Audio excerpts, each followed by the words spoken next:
Hello everyone and welcome to Tech Basics. In this video, I am going to guide you on how to log in to your Frimley Health account on your web portal. First of all, open your web browser and navigate to Frimley Health account. You can do this by typing Frimley Health login.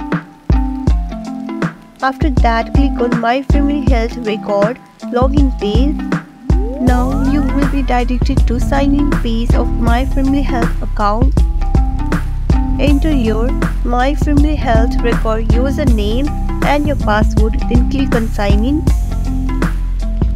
To successfully sign in, make sure you already have an account created under My Frimley Health. If you do not have an account, you can click on New User and register your account. Moreover, Frimley Health login page also facilitates you to retrieve your login information in case you have forgotten it. You can click on Forgot Username or you can click on Forgot Password. Not only on web portal, you can also use My Frimley Health account on your mobile device.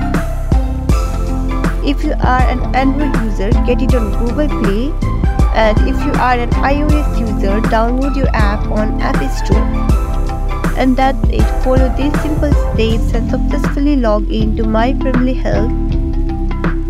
Thanks for watching. Don't forget to like, subscribe and share for more tips and tutorials.